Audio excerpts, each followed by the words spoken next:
Pastors, I want you to do this as a prophetic act. ഇന്ന് രാത്രിയിൽ നുഖങ്ങളെ നമ്മൾ ഒടിച്ചു കളയാൻ പോകുകയാണ്. മോശയുടെ കയ്യിൽ ദൈവം കൊടുക്കുന്ന വടി പോലെ, മോശയെ പോലെ ഒരു കൂട്ടം അഭിഷിക്തരെ ഞാൻ കാണുക. Are you ready to break the yoke? ആമേൻ. ഇന്ന് രാത്രി ആ നുഖങ്ങളെ ഉടയ്ക്കാൻ എത്ര പേർ? In the mighty name of Jesus. യേശുവിന്റെ അധികാരമുള്ള നാമത്തിൽ break the yoke. Amen. Amen. In the name of Jesus. യേശുവിന്റെ നാമത്തിൽ wealth transfer is coming to the church. ആമേൻ. സഭയ്ക്കുള്ളിലേക്ക് സമ്പത്തിന്റെ കൈമാറ്റം നടക്കാൻ പോകുന്നു. Somebody shout hallelujah. Amen. Hallelujah. That is what the breaking of the yoke means. അതാണ് ആമേൻ നുഖങ്ങളെ തകർക്കുന്നതിന്റെ അർത്ഥം. നിങ്ങളുടെ അഭിവൃദ്ധിയെ തടയുന്ന സകല നുഖങ്ങളെയും ഇന്ന് രാത്രി സ്വർഗം ഒട്ടയ്ക്കാൻ പോവാ, തകർക്കാൻ പോവാ. പിശാച് നിന്റെ കയ്യിൽ നിന്ന് കവർന്നെടുത്ത് കളഞ്ഞ സകലത്തെയും കർത്താവ് ഇരട്ടിയാക്കി മടക്കി തരാൻ പോവുകയാണ്.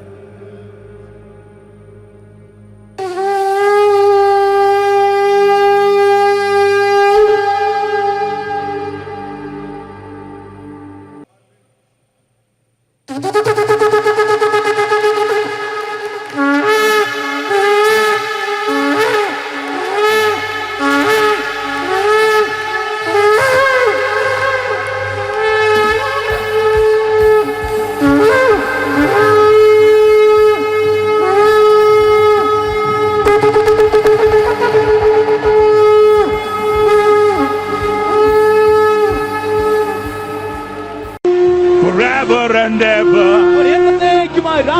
and he shall reign, and he shall reign, and he shall reign. We are taking over the nations. We have the power.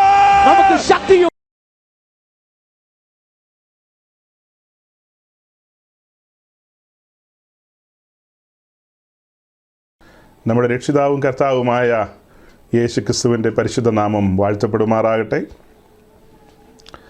വീണ്ടും ദൈവസന്നിധിയിൽ കടന്നു വരുവാൻ കർത്താവ് നമ്മെ സഹായിച്ചു. സന്നിഹിതരായിട്ടുള്ള എല്ലാ വാത്സല്യ സഹോദരി സഹോദരന്മാരെയും യേശുക്രിസ്തുവിൻ്റെ നാമത്തിൽ വന്ദനം ചെയ്യുകയാണ്. കഴിഞ്ഞ കുറേ ആഴ്ചകളായി നാം ക്രൂശിൻ്റെ ശത്രുക്കൾ എന്നൊരു വിഷയം ചിന്തിച്ച് മുൻപോട്ട് പോവുകയായിരുന്നു. അതിനോടനുബന്ധിച്ച് പല കാര്യങ്ങളും പറയാനിടയായി.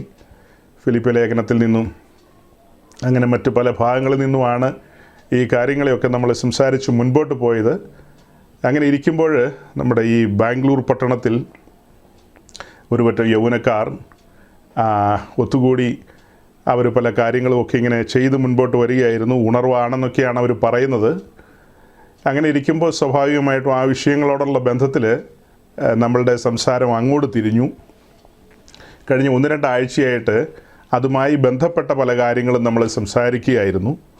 അങ്ങനെ സംസാരിച്ച് മുൻപോട്ട് വന്ന് കഴിഞ്ഞ ആഴ്ച നമ്മൾ പല കാര്യങ്ങളും പറഞ്ഞെങ്കിലും ഒടുവിലേക്ക് വന്നപ്പോൾ അപ്പോസ്തലപ്രവൃത്തി 19, 20 അധ്യായങ്ങളെ തുറന്നു വെച്ചുകൊണ്ട് ഒരു ഉണർവിനെക്കുറിച്ച് നമ്മൾ പഠിക്കുകയായിരുന്നു. അപ്പോസ്തലപ്രവൃത്തി 19-ാം അധ്യായം എന്ന് പറയുന്നത് കർത്താവിൻ്റെ ദാസൻ പൗലോസിൻ്റെ 3-ാം മിഷൻ യാത്രയിൽ എഫെസോസിൽ എത്തിച്ചേരുന്ന കാര്യമാണ്. അങ്ങനെ പൗലോസ് എഫെസോസിൽ എത്തിച്ചേരുകയും അവിടെ കുറച്ചു കാലം സുവിശേഷം അറിയിക്കുകയും പിന്നെ യഹൂദന്മാരുടെ സിനഗോഗുകളിലൊക്കെ കടന്നു ചെന്ന് ദൈവവചനം പങ്കുവയ്ക്കുകയൊക്കെ ചെയ്തു. എന്നാൽ അത് തുടരാൻ കഴിയാതെ പിന്നീട് താൻ മറ്റൊരു കെട്ടിടത്തിലേക്ക് തൻ്റെ വചനഘോഷണം മാറ്റുകയായിരുന്നു, അല്ലെങ്കിൽ തൻ്റെ ശുശ്രൂഷ അങ്ങോട്ട് മാറ്റുകയായിരുന്നു. അതായത് തുറന്നോസിൻ്റെ പാഠശാലയിലേക്ക്. അവിടെ താൻ 2 സംവത്സരം ദൈവവചനം പങ്കുവച്ചു. എഫെസോസിൽ ഒരു ഉണർവ് പൊട്ടിപ്പുറപ്പെട്ടു. എഫെസോസിലെ ഉണർവിൻ്റെ പ്രത്യേകത എന്തെന്ന് ചോദിച്ചാൽ, ആ ഉണർവിൽ ദൈവവചനം പരന്നു, ആ ദേശത്തെല്ലാം അത് പ്രബലപ്പെട്ടു. അങ്ങനെ ആസിയിലുള്ള ആളുകളെല്ലാം വചനം കേൾക്കാനിടയായി. ആസിയിലുള്ള ജനം എല്ലാവരും എന്ന് പറഞ്ഞാൽ ഒട്ടുമുക്കാലും ആളുകളും വചനം കേൾക്കാനിടയായി. അങ്ങനെ വചനം കേട്ടൊരു സഹോദരനാണ് എഫഫ്രാസ് വചനം കേട്ട് പിന്നത്തേതിൽ കർത്താവിൻ്റെ വേലയ്ക്ക് വേണ്ടി ഇറങ്ങിത്തിരിച്ച് താനെ കൊലേസിയിൽ കടന്നുപോയി അവിടെ സുവിശേഷം അറിയിച്ച് അവിടെ ഒരു സഭ സ്ഥാപിച്ചു. എഫേസ്യ ഉണർവിൻ്റെ പ്രത്യേകതയാണത്. എഫേസ്യ ഉണർവിൽ നിന്ന് ആ ഉണർവ് പതിയെ ആസിയിലെമ്പാടും പരന്നു. ഉണർത്തപ്പെട്ട സഹോദരങ്ങൾ സുവിശേഷവുമായി കടന്നുപോയി സുവിശേഷം അറിയിച്ചു, സഭകൾ സ്ഥാപിതമായി. അതാണ് അതിൻ്റെ ഒരു വലിയ പ്രത്യേകത.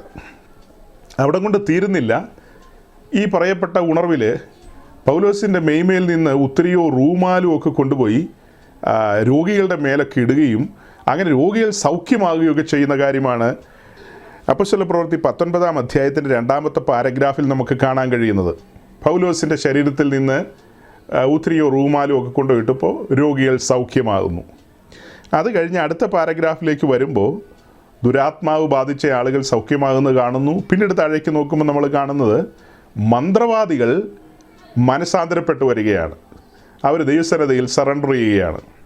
അങ്ങനെ അവരുടെ പുസ്തകങ്ങളൊക്കെ തീക്കകത്തിട്ടു. ആ പുസ്തകങ്ങളുടെ വില കണക്ക് കൂട്ടിയാറെ 50,000 വെള്ളിക്കാശെന്ന് കാണാൻ കഴിഞ്ഞു. അങ്ങനെ മന്ത്രവാദികളുടെ പുസ്തകങ്ങളൊക്കെ തീക്കകത്തേക്ക് പോകുമ്പോൾ തന്നെ ദൈവത്തിൻ്റെ പുസ്തകത്തിലെ വചനങ്ങൾ എഫേസോസിലും ആസ്യയിലെമ്പാടും പരന്ന് പ്രബലപ്പെടുവാനിടയായി.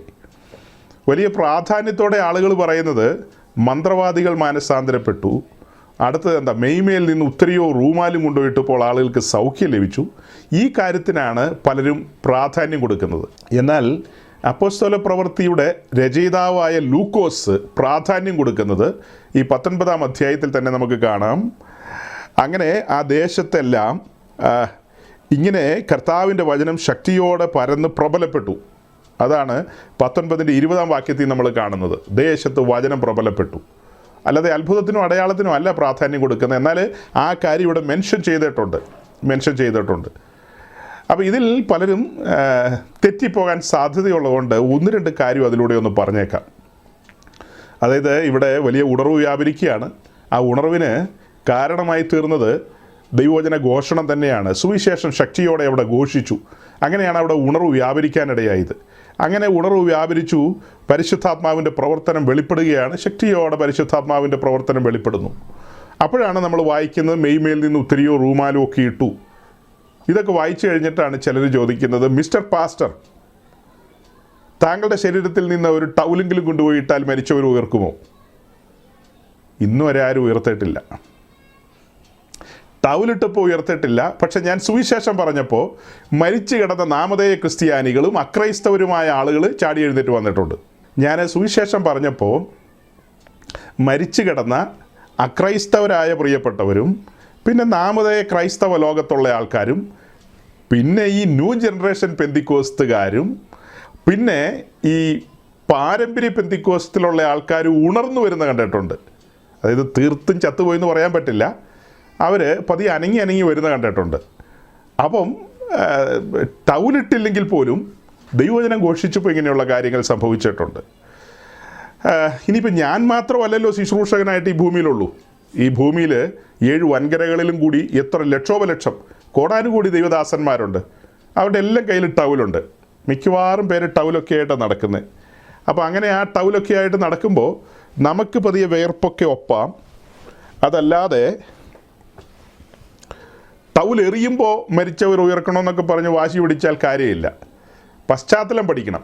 പശ്ചാത്തലം പഠിക്കുമ്പോൾ ഈ 19-ാം അധ്യായത്തിലേക്ക് വരുമ്പോൾ പൗലോസ് അവിടെ സുവിശേഷം ഘോഷിച്ചു, ദൈവവചനം പഠിപ്പിച്ചു, ദൈവരാജ്യത്തെക്കുറിച്ച് സംവാദിച്ചുകൊണ്ടിരുന്നു. 2 സംവത്സരമാണെന്ന് ഓർക്കണം. ആ സമയത്താണ് ഈ പറഞ്ഞ കാര്യങ്ങളൊക്കെ നടക്കുന്നത്. പൗലോസ് ശുശ്രൂഷയിൽ തകൃതിയായി മുന്നോട്ട് പോവുകയാണ്. അപ്പോഴായിരിക്കും പലരും വന്ന് പറയുന്നത്, ഇന്ന സ്ഥലത്തൊരു രോഗിയുണ്ട്. അപ്പോൾ ദൈവാത്മാവിൻ്റെ നിയോഗം വന്നിട്ട് അദ്ദേഹത്തിന് പോകാൻ സമയമില്ല. എന്നാൽ ശരി, പ്രാർത്ഥിച്ച് ഇതങ്ങ് കൊണ്ടുപോയിട്ടോ, രോഗി സൗഖ്യമായിക്കൊള്ളും. ആസിയിൽ ആ കാലത്ത് മരിക്കുന്ന ആളുകളെ ഒന്നും അടക്കാൻ സമ്മതിക്കാതെ ശവപ്പെട്ടി കച്ചവടക്കാരുടെ പെട്ടിക്കച്ചവടം ഏതാണ്ട് അടഞ്ഞുപോയ രീതിയിൽ പൗലോസ് ആര് മരിക്കുന്നോ അപ്പോൾ റൂമാലിടുന്നു. ഇന്നൊരാൾ മരിച്ചാൽ ഉടനെ റൂമാലിടുന്നു, നാളെ ഒരാൾ മരിച്ചാൽ ടൗലിടുന്നു. അങ്ങനെ എല്ലാവരും ഉയർപ്പിച്ചുകൊണ്ടിരിക്കുന്നു. മെഡിക്കൽ കോളേജുകളെല്ലാം അടച്ചുപൂട്ടുന്നു. അങ്ങനെയൊന്നും സംഭവിച്ചിട്ടില്ല. ദൈവാത്മ നിയോഗത്താൽ ചില റാൻഡം കേസുകൾ നമ്മളെ അറിയിക്കാൻ വേണ്ടി എഴുതി വെച്ചിരിക്കുകയാണ്. അങ്ങനെ സംഭവിച്ചിട്ടുണ്ട്. ദൈവത്തിൻ്റെ പ്രവൃത്തികളാണ്. അതിൻ്റെ ശരിയായ വശം നമ്മൾ എങ്ങനെയാണ് പഠിക്കുന്നത്? പൗലോസ് ഈ കാര്യങ്ങളൊക്കെ പറയുന്ന സമയത്ത് എഴുതപ്പെട്ട പുസ്തകമില്ല. എഴുതപ്പെട്ട തിരുവചനം അന്ന്, അതായത് പുതിയ നിയമത്തിൻ്റെ ഭാഗങ്ങളില്ല, പഴയ നിയമ ഭാഗങ്ങൾ മാത്രമേ ഉള്ളൂ. ആ പഴയ നിയമ ഭാഗങ്ങൾ വെച്ചിട്ട് സുവിശേഷം പ്രസംഗിക്കും, ദൈവസഭയ്ക്കകത്ത് ദൈവജനത്തെ വചനം പഠിപ്പിക്കുക, അതൊക്കെ ശരി തന്നെ. എന്നാൽ ധാരാളം പേര് പുറത്തുനിന്ന് കേൾക്കാൻ വരികയല്ലേ, പുറത്തുനിന്ന് കേൾക്കാൻ വരിക. അത് യഹൂദന്മാരും കാണും, യവനന്മാരും കാണും. അങ്ങനെ വരുന്ന ആൾക്കാരൊക്കെ ഇത് കേട്ടുകൊണ്ടിരിക്കുമ്പോൾ ഒരു മനുഷ്യൻ തർസോസിൽ നിന്ന് വന്ന് എന്തൊക്കെയോ പറയുന്നു. പണ്ട് നല്ല സുബോധത്തിൽ ജീവിച്ച ആളാണെന്നാണ് ഇവരൊക്കെ അറിഞ്ഞിരിക്കുന്നത്. ഗമാലിയേൽ എന്ന് പറയുന്ന ഒരു മാന്യനായ തറവാടിയുടെ കൂടെ ആയിരുന്നു പഠനവും കാര്യങ്ങളൊക്കെ. അതിനുശേഷം ഇടയ്ക്ക് എവിടെയോ വെച്ച് ഒരു വിഭ്രമം വന്ന് പുള്ളിക്കാരൻ ഇങ്ങനെ നസ്രായനായ യേശുവിൻ്റെ കൂടെ കൂട്ടുകൂടി.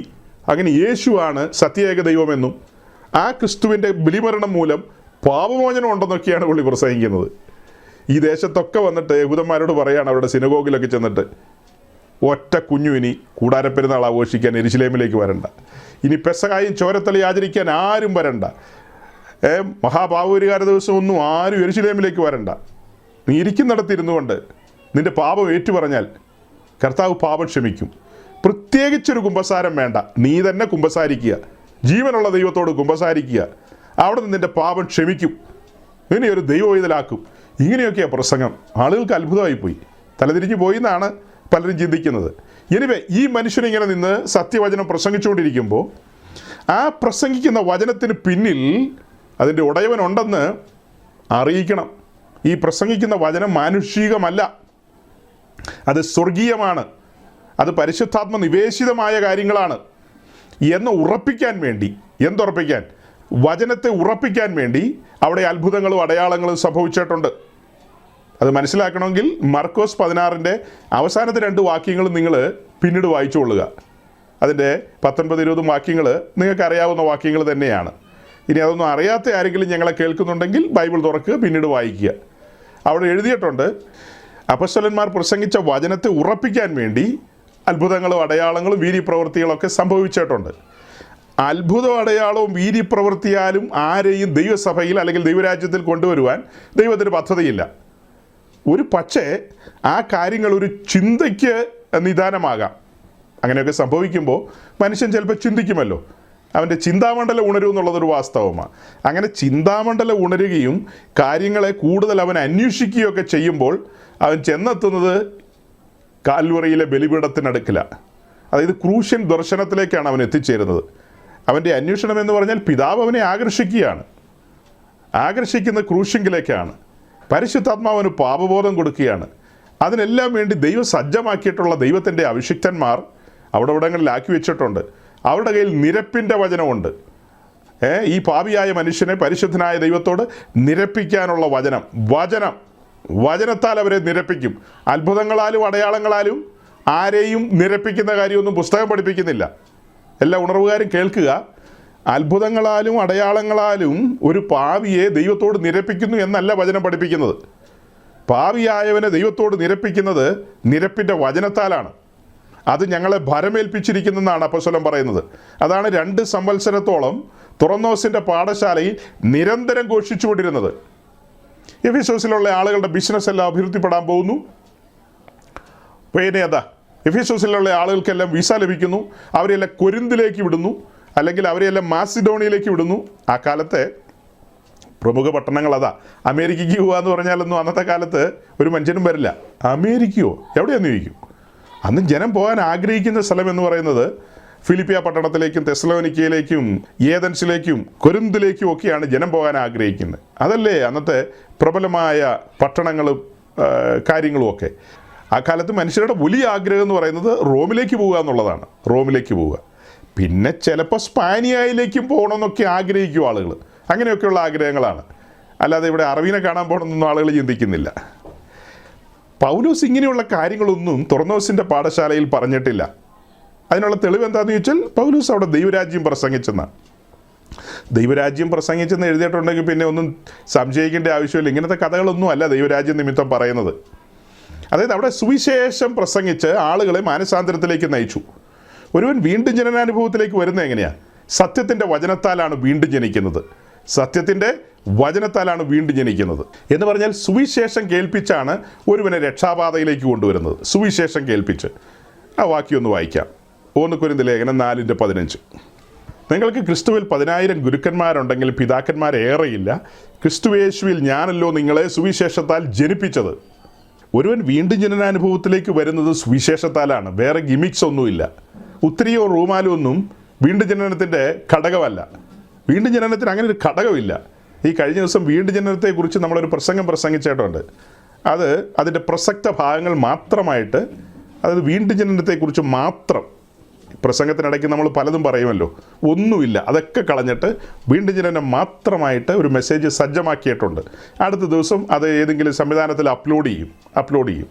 അപ്പോൾ അതിനകത്ത് വീണ്ടും ജനനത്തിൻ്റെ എല്ലാ ഘടകങ്ങളും പറഞ്ഞിട്ടുണ്ട്. എല്ലാ ഘടകങ്ങളും വെള്ളത്താലും ആത്മാവിനാലും എന്ന് പറയുമ്പോൾ ദൈവത്തിൻ്റെ വചനത്താലാണ് ഒരുവൻ വീണ്ടും ജനിക്കുന്നത്. അതിന് സഹായകരമായ ആ പ്രവൃത്തി ചെയ്യുന്ന പരിശുദ്ധാത്മാവാണ്. ദൈവത്തിൻ്റെ വചനമാകുന്ന വിത്ത് ഒരുവൻ്റെ ഉള്ളിൽ കൊണ്ടുവന്നാണ് വീണ്ടും ജനനം നടത്തുന്നത്. അതൊരു മാനുഷികമായ പ്രക്രിയയല്ല, അത് തികച്ചും ആത്മീയമാണ്, സ്വർഗീയമാണ്. അത് പരിശുദ്ധാത്മാവാണ് ചെയ്യുന്നത്. അപ്പോൾ അങ്ങനെയാണ് വീണ്ടും ജനിക്കുന്നത്. ഇതെന്തിനാണ് ഞാനിപ്പോൾ ഇത്രയും കടത്തി പറഞ്ഞതെന്ന് ചോദിച്ചാൽ, ഉത്തരിയോ റൂമാലും വീണ്ടും ജനനത്തിൻ്റെ ഭാഗമല്ലെന്ന് പറയാനാണ്. അപ്പോൾ അവിടെ ഉത്തരിയോ റൂമാലും അതുപോലെ മന്ത്രവാദി വന്നതും ഈ കാര്യങ്ങളൊക്കെ വചനത്തെ ഉറപ്പിക്കാൻ വേണ്ടി മാത്രം. അന്ന് എഴുതപ്പെട്ട വചനമില്ല. ഈ വന്നിരിക്കുന്നത് ജീവനുള്ള ദൈവത്തിൻ്റെ ദാസന്മാരാണ് എന്ന് ആ ദേശനിവാസികളെ അറിയിക്കുവാൻ വേണ്ടി അത്രമാത്രം ഇവരെൻ്റെ ദാസന്മാരാണ്. അതിന് സഹായകരമായ വചനം വേറെ ഉണ്ടല്ലോ. അപ്പോസ്തലപ്രവൃത്തി 14-ാം അധ്യായത്തിൻ്റെ 3-ാം വാക്യം. ശരിക്കും ഈ വാക്യം ഉപദേശിമാർ കാണാതെ പഠിക്കേണ്ട വാക്യമാണ്. എന്നാൽ അവർ വളരെ കാലം അവിടെ പാർത്ത് കർത്താവിൽ ആശ്രയിച്ച് പ്രാഗൽഭ്യത്തോടെ പ്രസംഗിച്ചുകൊണ്ടിരുന്നു. അപ്പോൾ കർത്താവിൽ ആശ്രയിക്കുന്നവർ പ്രാഗൽഭ്യത്തോടെ പ്രസംഗിക്കും. ഇത് ഒന്നാം മിഷൻ യാത്രയുമായി ബന്ധപ്പെട്ട കാര്യമാണ്. പൗലോസും ബർണബാസുമാണ് ഇവിടെ രംഗത്ത് വരുന്നത്. അത് കഴിഞ്ഞ് എന്താ എഴുതിയിരിക്കുന്നത്? അവൻ തൻ്റെ കൃപയുടെ വചനത്തിന് സാക്ഷി നിന്നു. വലിയവനായ ദൈവം തൻ്റെ കൃപയുടെ വചനത്തിന് സാക്ഷി നിന്നു. അവരുടെ കയ്യാൽ അടയാളങ്ങളും അത്ഭുതങ്ങളും ഉണ്ടാകുവാൻ വരം നൽകി. അത്രയേ ഉള്ളൂ ആ കാര്യത്തിൽ. അപ്പോൾ അടയാളങ്ങളും അത്ഭുതങ്ങളും ഒക്കെ എന്തിനു വേണ്ടിയിട്ടാണ്? ഇവർ പ്രസംഗിച്ചുകൊണ്ടിരിക്കുന്ന വചനത്തെ ഉറപ്പിക്കാൻ വേണ്ടിയാണ്. അതല്ലാതെ വേറെ കാര്യങ്ങൾക്ക് വേണ്ടിയല്ല ഈ കാര്യങ്ങളൊക്കെ ചെയ്യുന്നത്. അപ്പോൾ ഈ 2 വാക്യങ്ങൾ നിങ്ങളുടെ മുൻപിലൊന്ന് ഞാൻ വെച്ചെന്ന് മാത്രം. അത് കഴിഞ്ഞിട്ട് ഒരു കാര്യം ഇവിടെ പറയാനുള്ളത്, കഴിഞ്ഞ ആഴ്ച നമ്മൾ അത് പറഞ്ഞതാണ്, ഒന്ന് ഓടിച്ചു പറയാം ഞാൻ. ഈ 19-ാം അധ്യായത്തിൽ ഇത്രയും കാര്യങ്ങളൊക്കെ സംഭവിച്ചു കഴിഞ്ഞിട്ടും പിന്നീട് എന്താ നമ്മൾ കാണുന്നത്? 19-ാം അധ്യായത്തിൻ്റെ ഒരു പഠനത്തിൽ വരുമ്പോൾ കാണുന്നത്, പൗലോസ് എഫെസോസിൽ നിന്ന് ഈ 2 സംവത്സരമൊക്കെ കഴിഞ്ഞ് എഫെസോസിൽ നിന്ന് താൻ മാസിഡോണിക്ക് പോവുകയാണ്, മക്കദോനിക്ക് പോവുകയാണ്. മക്കദോനിയയിൽ കുറച്ചു കാലം പാർത്തിട്ട്, അതായത് ഫിലിപ്പിയ, തെസലോനിക്ക, ബെറോവ ഈ ഭാഗങ്ങളിൽ കുറച്ചു കാലം പാർത്തിട്ട് പിന്നീട് താൻ ആഖായയിലേക്ക് വന്നു. ആഖായ എന്ന് പറയുമ്പോൾ താൻ ഏതൻസിലേക്കും കൊരിന്തിലേക്കും ഒക്കെ ആയിട്ട് വന്നു. അങ്ങനെ ആ ഭാഗത്തും കുറച്ചു കാലം പാർത്തിട്ട് മടക്കയാത്ര ആരംഭിക്കുകയാണ്. അതിൻ്റെ കൂടുതൽ ഭാഗങ്ങൾ 20-ാം അധ്യായത്തിലാണ്. അങ്ങനെ ആ മടക്കയാത്രയിലാണ് എഫെസോസിലെ മൂപ്പന്മാരെ എല്ലാം മിലേത്തോസിലേക്ക്, തൊട്ടടുത്തുള്ള സീപോർട്ടിലേക്ക് വിളിച്ചു വരുത്തി അവരോട് ഒരു പ്രസംഗം പറയുന്നത്. ശരിക്കും അതൊരു വിടവാങ്ങൽ പ്രസംഗമാണ്. പൗലോസ് 3 വർഷക്കാലം എഫെസോസിൽ പാർത്തിരുന്നു.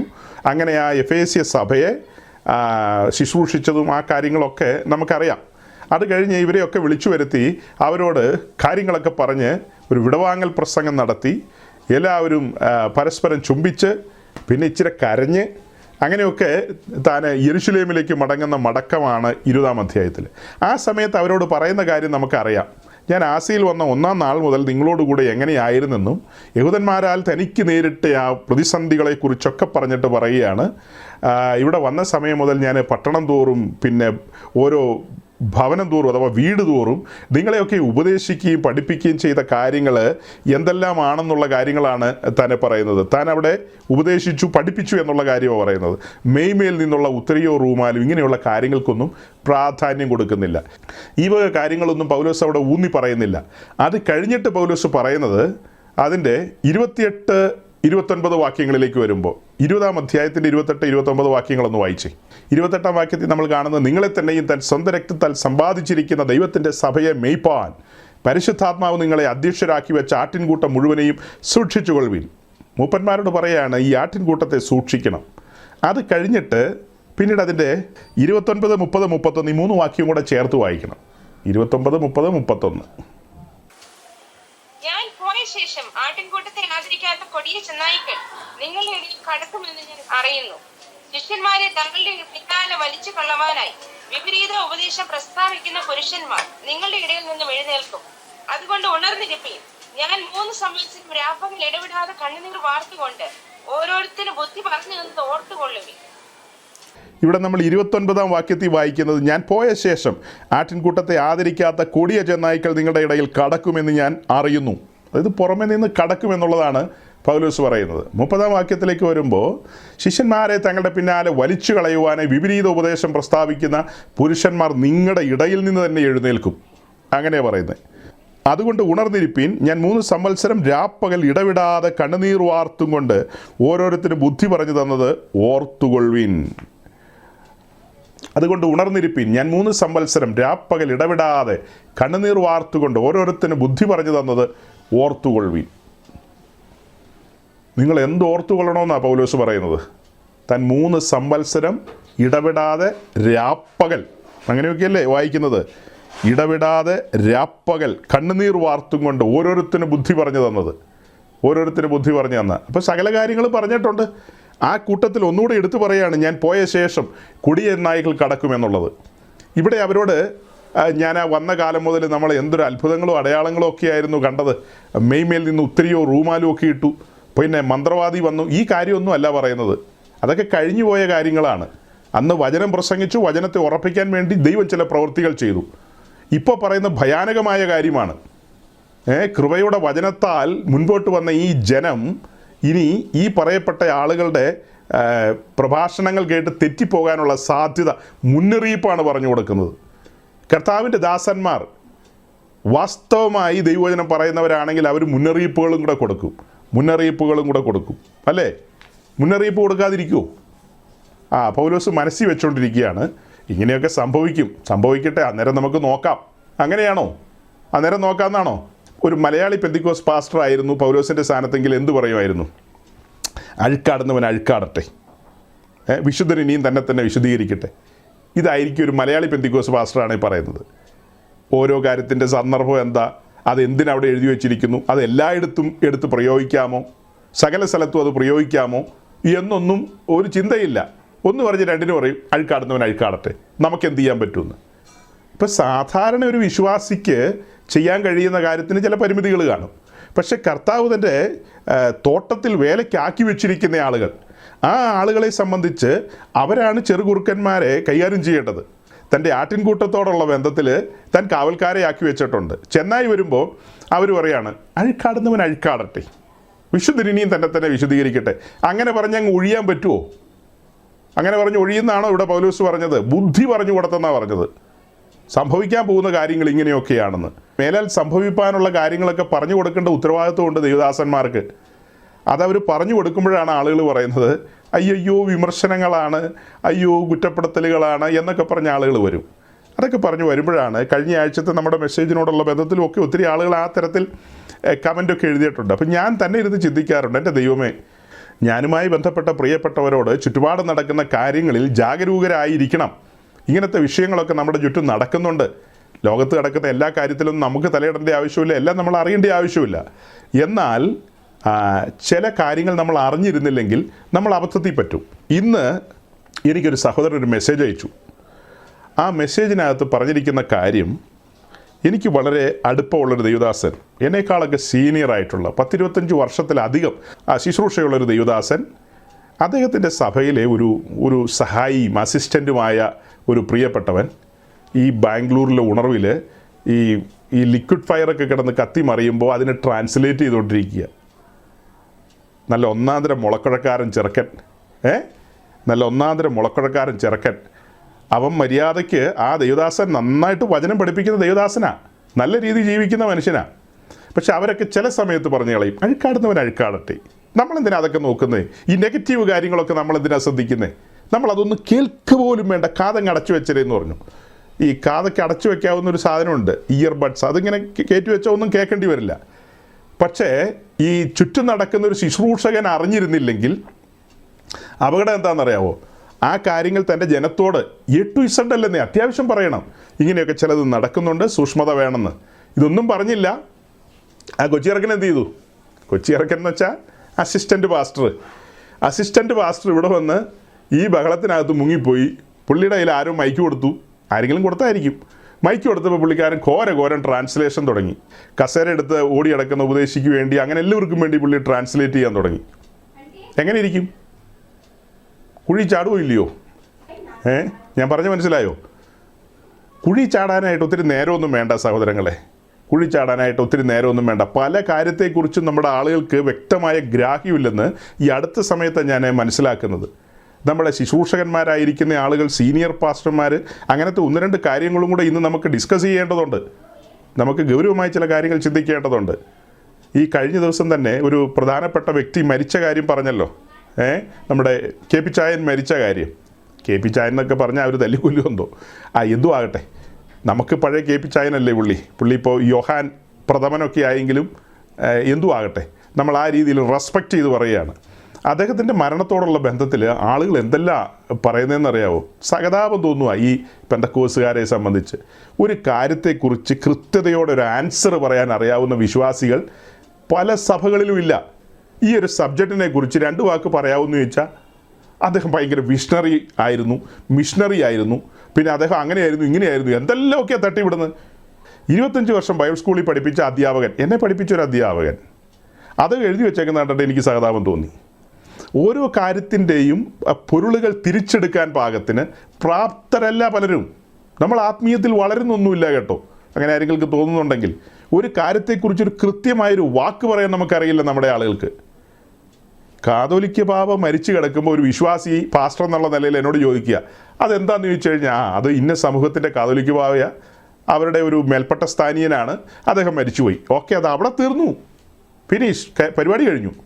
മറ്റേ പോപ്പ് മരിച്ചാലോ, പോപ്പ് കാലം ചെയ്തു, അത്രേ ഉള്ളൂ. പുള്ളിയെ കിടത്തി അടക്കും, ഈ കാതോലിക്കയാണ് ഇരുത്തി അടക്കും. നമുക്ക് അത്രയും പറയാനുള്ളൂ, അത് അവിടെ അവസാനിച്ചു.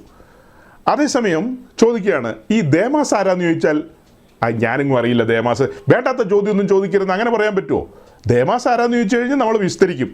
പൗലോസിൻ്റെ കൂടെയുള്ള സന്തത സഹചാരിയായിരുന്നു, ലൂക്കോസൊക്കെ ആയിട്ട് നല്ല അടുപ്പമായിരുന്നു.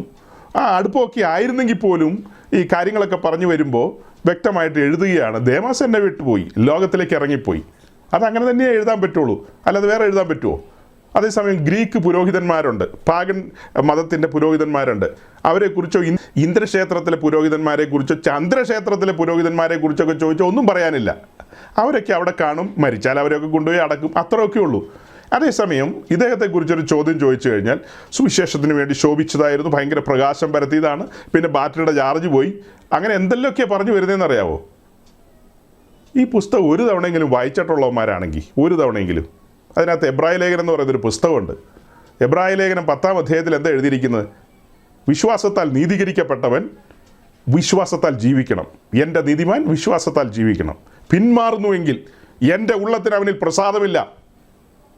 പച്ചക്ക് എഴുതി വെച്ചിരിക്കുക. അത് കക്ഷത്തിൽ വെച്ചോണ്ടാണ് പെന്തിക്കോസുകാരൻ കമൻ്റ് എഴുതി നടക്കുന്നത്. 25-30 കൊല്ലം ബൈബിൾ സ്കൂളിൽ പഠിപ്പിക്കുന്ന ആൾക്കാരെ എഴുതി വെച്ചിരിക്കുന്നത്. എന്നിട്ട് എന്താ എഴുതിയിരിക്കുന്നത്? നാമോ നാശത്തിലേക്ക് പിന്മാറുന്നവരുടെ കൂട്ടത്തിലല്ല, പിന്നെയോ വിശ്വസിച്ച് ജീവരക്ഷ പ്രാപിക്കുന്നവരുടെ കൂട്ടത്തിലത്രേ. ഇതിനോട് ചേർത്ത് ചിന്തിക്കേണ്ട ഒരു വാക്യമാണ് റോമലേഖനം 8-ാം അധ്യായത്തിൻ്റെ തുടക്കത്തിലുള്ള വാക്യം. നമ്മുടെ മലയാളം പുസ്തകത്തിൽ അത്ര ക്ലിയർ അല്ല. അവിടെ എന്താ എഴുതിയിരിക്കുന്നത്? റോമലേഖനം 8-ന്റെ 1-ാം വാക്യം ഞാനൊന്ന് വായിച്ച് കേൾപ്പിക്കാം. അതുകൊണ്ട് ജഡത്തെയല്ല ആത്മാവിനെ അനുസരിച്ച് നടക്കുന്നവരായി ഇപ്പോൾ ക്രിസ്തുയേശുവിലുള്ളവർക്ക് ഒരു ശിക്ഷാവിധിയുമില്ല. എങ്ങനെയാ? അതുകൊണ്ട് ജഡത്തെയല്ല ആത്മാവിനെ അനുസരിച്ച് നടക്കുന്നവരായി ഇപ്പോൾ, അതിനകത്ത് ഏറ്റവും സീരിയസ് വാക്കേതാ? ഇപ്പോൾ, അറ്റ് പ്രസൻറ്റ്. 90-ാം വയസ്സ് ഓർ 80-ാം വയസ്സ് അല്ലെ 100-ാം വയസ്സ്, ഏത് വയസ്സാണോ ആ പറയുന്ന സമയത്ത് ക്രിസ്തുയേശുവിലുള്ളവർക്കൊരു ശിക്ഷാവിധിയുമില്ലെന്ന. ഏതോ ജാമ്പവൻ്റെ കാലത്ത് രക്ഷിക്കപ്പെട്ടെന്ന് പറഞ്ഞിട്ട് കാര്യമില്ല. അത് കഴിഞ്ഞിട്ട് ക്രിസ്തുവിൽ നിലനിൽക്കണം, ക്രിസ്തുവിൽ വളരണം, പരിശുദ്ധാത്മാവിൽ ജീവിക്കണം, ആത്മാവിനെ അനുസരിച്ച് നടക്കണം. ആ പ്രത്യാശയിൽ അങ്ങനെ തന്നെ മുന്നോട്ട് പോകണം. അതിന് പകരം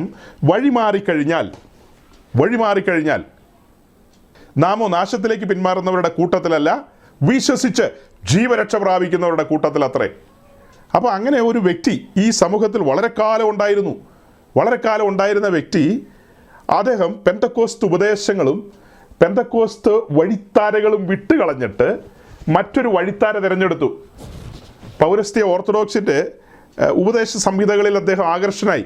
അതിനൊന്നും ഒരു തെറ്റുമില്ല, സ്വാതന്ത്ര്യമുണ്ട്.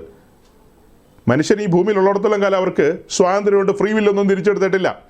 ഫ്രീ വില്ലുണ്ട്, എന്തും തിരഞ്ഞെടുക്കാനുള്ള സ്വാതന്ത്ര്യമുണ്ട്. വിശേഷിച്ച് ഇന്ത്യൻ പീനൽ കോഡ് അനുസരിച്ച് ആർക്ക് ഏത് മതം വേണമെങ്കിലും തിരഞ്ഞെടുക്കാം. ഒരുത്തിന് ക്രിസ്ത്യാനിയായിട്ട് ഇരിക്കാൻ താല്പര്യമില്ല, അവന് ഹിന്ദു ആകാമല്ലോ, നോ പ്രോബ്ലം, ആരും തടയില്ല. ഹിന്ദു ആയവന് ക്രിസ്ത്യാനിയാകാം, മുസ്ലിം ആയവന് നിരീശ്വരവാദിയാകാം. ഞാൻ പറഞ്ഞല്ലോ, നിരീശ്വരവാദിയായിരിക്കുന്നവന് ഈശ്വര വിശ്വാസിയാകാം, എന്തും ആകാം. അങ്ങനെ സ്വാതന്ത്ര്യമുള്ള സ്ഥലത്ത് ഒരു വ്യക്തി നമ്മളോട് ചോദിക്കുകയാണ്, നമ്മളുടെ സമൂഹത്തിൽപ്പെട്ട ഒരാൾ ചോദിക്കുകയാണ്, അദ്ദേഹം നല്ല വഴിയാണോ തിരഞ്ഞെടുത്തതെന്ന് ചോദിച്ചു കഴിഞ്ഞാൽ യെസ് മോനെ എന്ന് ഞാൻ എങ്ങനെ പറയും?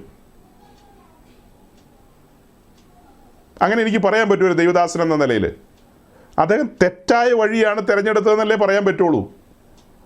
അതേസമയം ഞാൻ പറഞ്ഞു, പോപ്പിൻ്റെ കാര്യമോ കാതോലിക്കയുടെ കാര്യമോ ഒന്നും നമ്മൾ പറയാൻ പോകുന്നില്ല. ഓക്കെ, അവർ മരിക്കുകയോ ജീവിക്കുകയോ അത് അവരുടെ കാര്യം, അത് വേറൊരു ലോകമാണ്. ഇതങ്ങനെയല്ല. ഇത് ഈ കൂട്ടത്തിൽ നിന്നൊരാൾ പുറത്തു പോയിട്ട് അദ്ദേഹം വേറെ ആടയാഭരണങ്ങളാലും അലങ്കാരങ്ങളാലും വേഷഭൂഷാദികളാലും നിന്ന് അദ്ദേഹം പല കാര്യങ്ങളും ചെയ്യുമ്പോൾ അദ്ദേഹം പറയാണ് ഇതാണ് സത്യമാർഗം, ഞാൻ ഇത്രയും കാലം അബദ്ധത്തിലായിപ്പോയി എന്ന് പറഞ്ഞാൽ നമ്മളത് കേട്ടിട്ട് യെസ് ആമേൻ, താങ്കളേതായാലും സത്യമാർഗം തിരഞ്ഞെടുത്തല്ലോ, ഞങ്ങളോ ഇങ്ങനെ പെട്ടുകിടക്കുക എന്നാണോ നമുക്ക് പറയാനുള്ളത്? നമുക്ക് പറയാനുണ്ടെന്നേ, നമുക്ക് കൃത്യമായി പറയാനുണ്ട്.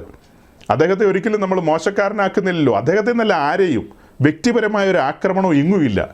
ഒരാളെ നമ്മൾ വ്യക്തിപരമായി ആക്രമിക്കുന്നില്ല. അവരുടെ കുടുംബകാര്യങ്ങളോ അല്ലെങ്കിൽ അവരുടെ പേഴ്സണൽ കാര്യങ്ങളോ ഒന്നും പറയാറില്ല. അവർ ഉയർത്തിപ്പിടിച്ച ഐഡിയോളജിക്ക് എതിരെയാണ് നമ്മൾ പറയുന്നത്.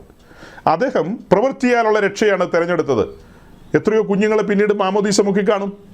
ഈ വേഷഭൂഷാദിയിലേക്കൊക്കെ കടന്നു കഴിഞ്ഞ് പൗരസ്ത്യ ഓർത്തഡോക്സിൻ്റെ ഉപദേശ സംഹിതകളിലേക്ക് കടന്നു കഴിഞ്ഞപ്പോൾ കൊച്ചുകുട്ടികളെ 56-ാം ദിവസമോ 60-ാം ദിവസമോ 70-ാം ദിവസമോ 80-ാം ദിവസമോ ഏതൊക്കെയോ സമയങ്ങളിൽ ഈ കൊണ്ടുവരുന്ന കുഞ്ഞുങ്ങളെ എന്ത് ചെയ്തു? മാമോദീസായാൽ പാപം മോചിക്കൂ എന്ന് പറഞ്ഞു. നേരത്തെ എന്താ പറഞ്ഞത്? വിശ്വാസത്താലുള്ള നീതീകരണം, കൃപയാലുള്ള രക്ഷ. പ്രവൃത്തി അതിന് കാരണമല്ല. ഒരു പ്രവൃത്തിയാലും രക്ഷയില്ല. ആത്മരക്ഷയ്ക്ക് പ്രവൃത്തിയില്ല, അത് വിശ്വാസം മൂലമാണ് എന്ന് തറപ്പിച്ച് പറഞ്ഞുകൊണ്ടിരുന്നയാൾ അങ്ങനെയല്ല, ഇങ്ങനെയും രക്ഷയുണ്ട് എന്ന് പറയുമ്പോൾ നമുക്കത് അംഗീകരിക്കാൻ കഴിയില്ല. അന്നേരമാണ് പ്രസിദ്ധനായ കൺവെൻഷൻ പ്രസംഗൻ എഴുതിയിരിക്കുന്നത്. പ്രസിദ്ധനായ കൺവെൻഷൻ പ്രസംഗൻ ഈ ബാംഗ്ലൂരിലെ ബഹളവും അതിൻ്റെ കൂട്ടത്തിലൊരു വലിയ തടിമാടൻ ചെറുക്കൻ കടന്നു വന്ന് കടലിലെ നിക്ഷേപമോ കരയിലെ നിക്ഷേപമോ ഏതാണ്ടൊക്കെ കിട്ടുമെന്ന് പറഞ്ഞ് പ്രോസ്പെരിറ്റിക്ക് വേണ്ടി നമ്മൾ കൊതിക്കണമെന്നോ ആഗ്രഹിക്കണമെന്നോ പറഞ്ഞ് വലിയ ബഹളം ഉണ്ടാക്കുന്നു. അത് കഴിഞ്ഞപ്പോൾ വേറെ ഏതാണ്ടൊക്കെ ബഹളങ്ങൾ, നാട്ടിലെ ബഹളങ്ങൾ പല സ്ഥലത്തും ഒരുമിച്ച് എല്ലാം കൂടെ കടന്നു വന്നു. അപ്പോൾ ആളുകളെല്ലാം ചർച്ചയായി, ഭയങ്കര ചർച്ചകൾ വന്നു. ആളുകൾ ചോദിക്കുന്നു ഇങ്ങനെയൊക്കെ പോയി കഴിഞ്ഞാൽ എങ്ങനെയാണ്, ഇത് എന്താ ഈ കാട്ടിക്കൂട്ടുന്നത്, ഈ പാസ്റ്റർമാർക്ക് എന്തു പറ്റി? ചില മനുഷ്യരാകട്ടോ, ചില സഹോദരിമാർ, ചില സഹോദരന്മാർ, അവരുടെയൊക്കെ പൊതുവായ ചോദ്യങ്ങളാണിതൊക്കെ. ഇതൊക്കെ എന്താ ഇങ്ങനെയെന്നൊക്കെയുള്ള രീതിയിലാണ് ചോദിക്കുന്നത്. അന്നേരമാണ് ഈ പ്രസിദ്ധനായ കൺവെൻഷൻ പ്രസംഗകൻ എന്ന് പറഞ്ഞാൽ കൊല്ലം ജില്ലക്കാരനായ ഈ പ്രഭാഷകൻ നാക്കെടുത്തു കഴിഞ്ഞാൽ ഇസ്രായേലിൻ്റെ കാര്യങ്ങളൊക്കെയാണ്. യുദ്ധമാണ് പുള്ളിയുടെ പ്രധാന ഐച്ഛിക വിഷയം. പുള്ളി ഡോക്ടറേറ്റ് എടുത്ത യുദ്ധത്തിലാണെന്ന് എനിക്ക് തോന്നുന്നത്. എന്തായാലും പുള്ളി എഴുതിയിരിക്കുകയാണ് പബ്ലിക്കിലായിട്ട്, നൂറുകണക്കിന് ആയിരക്കണക്കിന് ആളുകൾ കാണുകയാണ്, ഇതിലും ഭേദം മർത്തോമയും ഓർത്തഡോക്സുമാണെന്ന്. പെന്തക്കോസിലെ ഏറ്റവും പ്രസിദ്ധനായ കൺവെൻഷൻ പ്രീച്ചർ എഴുതിയിരിക്കുകയാണ്. ഈ പെന്തക്കോസിലെ ഈ സർക്കസ് കളികളെല്ലാം കണ്ടിട്ട് പുള്ളി എഴുതിയിരിക്കുകയാണ്, നിങ്ങളിൽ പലർക്കും അങ്ങനെയൊക്കെ തോന്നാറുണ്ടെന്ന് എനിക്കറിയാം, ഇതിലും ഭേദം അതൊക്കെയാണെന്നുള്ളത്, അതിനൊക്കെ കനത്ത മറുപടി ഉണ്ട് കേട്ടോ, കനത്ത മറുപടി, താങ്ങാൻ പറ്റാത്ത മറുപടികളാണ് അതിനൊക്കെ ഉള്ളത്. ഇതിലും ഭേദം മർത്തോമയാന്ന്. അതെങ്ങനെ പറയും? വിശ്വാസത്താലുള്ള നീതീകരണവും കൃപയാലുള്ള രക്ഷയും പ്രവൃത്തിയാലല്ല എന്നൊക്കെയാണോ അവർ പഠിപ്പിക്കുന്നത്? വെള്ളത്താലും ആത്മാവിനാലും ജനിക്കുക എന്ന് പറഞ്ഞാൽ, വെള്ളം എന്ന് പറഞ്ഞാൽ എന്താ? പച്ച വെള്ളം, അത്രയേ ഉള്ളൂ, അതിലപ്പുറം വേറെ ഒന്നുമില്ല. വെള്ളത്താൽ ജനിക്കുന്നു, പിന്നെ കുറച്ച് കഴിഞ്ഞിട്ട് മൂറവും പൂശി പരിശുദ്ധാത്മാവിനെയും കൊടുക്കുന്നു. അതാണോ പെന്തക്കോസ്റ്റ് ടീച്ചിങ്? അതാണോ 1-ാം നൂറ്റാണ്ടിലെ ടീച്ചിങ്? അതാണോ അപ്പോസ്തലിക സഭ മുൻപോട്ട് കൊണ്ടുപോയ ടീച്ചിങ് എന്ന് പറയുന്നത്? ഇതിലും ഭേദമാണെന്ന് പറഞ്ഞാൽ അവിടെ ഇങ്ങനത്തെ കുഴപ്പക്കാരൊന്നുമില്ലെന്ന് ആര് പറഞ്ഞു? ലോകത്തിലെ ഏറ്റവും വലിയ കുഴപ്പക്കാർ അവിടെയൊക്കെയാണ് ഉള്ളത്. അവിടുത്തെ പ്രധാന മേൽപ്പെട്ട സ്ഥാനീയൻ ഇന്ന് മണ്ണിനടി കിടക്കുകയാണ് അദ്ദേഹം പണ്ട് പറഞ്ഞ എന്നാ, യേശുക്രിസ്തു ദൈവപുത്രനാണെങ്കിൽ അമൃതാനന്ദമായി ദൈവത്തിൻ്റെ പുത്രിയാന്ന്. അത്രയും പ്രാന്ത് പെന്തിക്കോസിൽ ആർക്കുമില്ല. മേൽപ്പെട്ട സ്ഥാനീയൻ വന്യ വയോധികനായ, വളരെ ആദരവുണ്ട്, അത്രയും പ്രായമുള്ള മനുഷ്യനല്ലേ, അദ്ദേഹം മണ്ണിനടിയിൽ ഇപ്പോൾ ഉണ്ട്. അദ്ദേഹം എന്താ പറഞ്ഞത്? നിങ്ങളെല്ലാം കേട്ടിട്ടുള്ള ആൾക്കാരാ. ഈ എന്തോ സ്ഥലജല വിഭ്രമം വരിക ആളുകൾക്ക്. ഞാൻ എന്തുകൊണ്ട് ഇങ്ങനെയൊക്കെ പറയുന്നത്? ജനം തെറ്റിപ്പോവുക. പ്രഭാഷകരെന്ന് പറയുന്ന ആളുകൾ അവരുടെ വായിൽ നിന്ന് വരുന്ന സെൻറ്റൻസുകൾ, അവരെഴുതുന്നത്, ആ കാര്യങ്ങളൊക്കെ അനേകരെ സ്വാധീനിക്കും. നേരം മതി ഒരുത്തം മറിഞ്ഞു പോകാനായിട്ട്, അവൻ്റെ ഉള്ളിലേക്ക് ആ തെറ്റായ കാര്യം കയറാനായിട്ട്. സാത്താൻ നോക്കിയിരിക്കുക. കൺവെൻഷൻ പ്രസംഗന് എഴുതി വയ്ക്കുകയും പറയുകയൊക്കെ ചെയ്തു കഴിയുമ്പോൾ ആ കാര്യങ്ങൾ അവൻ്റെ മുമ്പിൽ സാത്താൻ കൊണ്ടുപോയി കൊടുക്കും. ഈ പറയപ്പെട്ട കൂട്ടങ്ങളിലൊക്കെയുള്ള അച്ഛന്മാർ കുമ്പസാരിപ്പിച്ച പോലത്തെ അത്രയും ഭയാനകമായ ഭീകരത പെന്തിക്കോസിൽ നിന്ന് ഇന്ന് വരെ റിപ്പോർട്ട് ചെയ്തിട്ടില്ല. അങ്ങനത്തെ കേസസ് ഉണ്ടെന്നുള്ളത് നമുക്കറിയാം, എനിക്ക് വ്യക്തമായിട്ട് അറിയാം അങ്ങനത്തെ കേസസൊക്കെ. പക്ഷേ റിപ്പോർട്ട് ചെയ്തിട്ടില്ല, അങ്ങനത്തെ കാര്യങ്ങളൊന്നും റിപ്പോർട്ട് ചെയ്തിട്ടില്ല. ഇപ്പം ഞാൻ അതിനെക്കുറിച്ച് പറയാം, പെന്തക്കോസ്തിനെ കുറിച്ച് 2 വാക്ക് പറയാം. ഇത്തിരിയും കൂടെ മുന്നോട്ട് പോട്ടെ, ഇത്തിരിയും കൂടെ മുന്നോട്ട് പോയിട്ട് പറയാം. അപ്പം നമ്മുടെ ആളുകളെ എന്തെല്ലാം മണ്ടത്തരങ്ങളായി പറഞ്ഞു പിടിപ്പിക്കുന്നത്. അടുത്തൊരു ജനറേഷനെ തെറ്റിച്ച് കളയല്ലേ. നമ്മളെ സംബന്ധിച്ച് ഞാൻ പറഞ്ഞ പോലെ ആ മരിച്ചുപോയ വ്യക്തി നമുക്ക് ആദരവുണ്ട്, എന്ത് പ്രായമുണ്ട്, 74 വയസ്സുണ്ട്. 74 വയസ്സ് പ്രായമുള്ള വന്യവയോധികനായ മനുഷ്യനെ മരിച്ചു കഴിയുമ്പോൾ നമുക്കൊന്നും പറയാനില്ലെന്ന്, ഒന്നും പറയാതിരിക്കും, മിണ്ടാതിരിക്കുന്നേ. നിങ്ങൾ പലതും പറയുന്നുണ്ടല്ലേ ഞങ്ങൾക്കൊക്കെ പറയേണ്ടി വരുന്നത്. എല്ലാവരും മൗനമായിട്ടിരുന്ന് ആരെങ്കിലും എന്തെങ്കിലും പറയുമോ? അദ്ദേഹത്തെ കൊണ്ടുപോയി അടക്കിക്കോളും. അവരുടെ എല്ലാ പാട്ടുകളും ചൊല്ലലുകളും 8 ഘട്ടമാണ്. ഞാനും നിങ്ങളും ചത്ത് കഴിഞ്ഞ് 8 ഘട്ടമല്ലോ ഉണ്ടോ, ചുമ്മാ കൊണ്ടുപോയി കുഴിച്ചിടും. ഒരു പാസ്റ്റർ കുറച്ച് നേരം നിന്ന് പ്രസംഗിക്കും, നമ്മളൊന്നും കേൾക്കുന്നില്ല. ലാലു പാസ്റ്റർ ചിലപ്പോൾ ആശീർവാദവും പറയും, അത്ര തന്നെ. കൊണ്ടുപോയി എല്ലാവരും കൂടി അവിടെ ഇടും. പിന്നെ ആ വഴിക്കെങ്ങും ആരും വരില്ല. ലാലു പാസ്റ്റർ വരുമെന്ന് എനിക്ക് തോന്നുന്നില്ല. ഇത്രയും കാലം സജി പാസ്റ്റർ നമ്മൾ ഒരുമിച്ച് നടന്നതാണ്. ഒരു പ്രേമം അന്നേരം ഉണ്ടാവില്ല. അവിടെ കൊണ്ട് ഇട്ട് കഴിഞ്ഞാൽ പിന്നെ പരിപാടി തീർന്ന് 8 ഘട്ടമൊന്നുമില്ല, 1 ഘട്ടമേ ഉള്ളൂ. അവിടെ കൊണ്ട് വെച്ച് അതിന് മുകളിൽ മനുഷ്യ നീ മണ്ണാകുന്നു, അങ്ങോട്ട് ഇട്ടു കുറച്ച് മണ്ണും കൂടെ, പരിപാടി അവിടെ ക്ലോസ്. പക്ഷെ അവിടെ കൊണ്ട് ക്ലോസ് ആയില്ല. അയ്യോ, കാഹളം ധനിക്കുമ്പോൾ കല്ലറുകളെ പിളർത്തിക്കൊണ്ട് ഒരു പുനരുദ്ധാനം ചെയ്യും, അത് വേറെ കാര്യം. 8 ഘട്ടം അടക്കമൊന്നും കിട്ടിയില്ലെങ്കിലും വേണ്ടില്ല. അയ്യോ, 8 ഘട്ടമോ? 6 അടിയാണ് കുഴിക്കേണ്ടത്. ഇനി കുഴിച്ച് വന്നപ്പോൾ ആ കുഴി എടുക്കുന്ന വിരുദ്ധൻ ഇച്ചിരി വെള്ളം അടിച്ചിട്ടുണ്ടായിരുന്നു. ഈ കുഴിയൊക്കെ എടുക്കുന്ന ആൾക്കാരൊക്കെ ഇച്ചിരി വെള്ളമൊക്കെ അടിച്ചിട്ട് ശവക്കോട്ടയൊക്കെ നടക്കുന്നത്. അവൻ കുഴി എടുത്തെടുത്ത് വന്നപ്പോൾ 5 അടിയെ കുഴിച്ചോളൂ. നമ്മളിപ്പോൾ സ്കെയിൽ വെച്ച് അളന്ന് നോക്കിയിട്ടാണോ അടക്കുന്നത്? 5 അടിയെങ്കിൽ 5 അടി. ഇനി 4.5 അടി ഉള്ളെങ്കിലും സാരമില്ല. നാട്ടുകാർ വെള്ളം വയ്ക്കും 4.5 അടിയിലൊക്കെ കൊണ്ടുപോയിട്ടാൽ. ഇടുകയാണെങ്കിൽ 6 അടി തന്നെ ഇടണം, അല്ലെങ്കിൽ അയൽവാസികൾക്ക് കുഴപ്പമാണ്. അപ്പോൾ അവർ ബഹളം ഉണ്ടാക്കും. എനിവേ, പറഞ്ഞു വന്നത് എന്താ, 8 ഘട്ടമില്ലെന്ന് 1 ഘട്ടം 6 അടി കൊണ്ടുപോയി ഇട്ടു, മണ്ണ് മുകളിലേക്ക് കൊണ്ടുപോയി ഇട്ടു. മണ്ണിന് പകരം അവിടെ കുന്തിരിക്ക് വിട്ടു. പിന്നെ അതിന് മുകളിലേക്ക് പിന്നെ എന്നായിട്ടത്, അതിന് മുകളിലേക്ക് ഗുൽഗുലു, ഹൽബാനപ്പശ, നിർമ്മല സാമ്പ്രാണി, ഇതൊന്നും കൊണ്ടുപോയി ചവപ്പെട്ടിക്കകത്തിട്ടില്ല, ഒന്നും ഇട്ടില്ല. ചുമ്മാ കുറച്ച് മണ്ണ് വാരിയിട്ടു, കൊണ്ടുപോയി അടക്കി.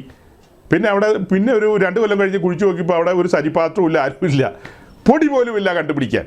പക്ഷെ കാഹളം ധനിക്കുമ്പോൾ ഉണ്ടല്ലോ, ആ പൊടിയിൽ നിന്ന് 2 തിമോഥെയോസിന്റെ ലേഖനത്തിൽ പൗലോസ് പറയുന്ന പോലെ താൻ പ്രിയം വെച്ച കർത്താവിൻ്റെ അടുക്കിലേക്ക് ഉയർക്കും പുനരുദ്ധാന ശക്തിയാൽ.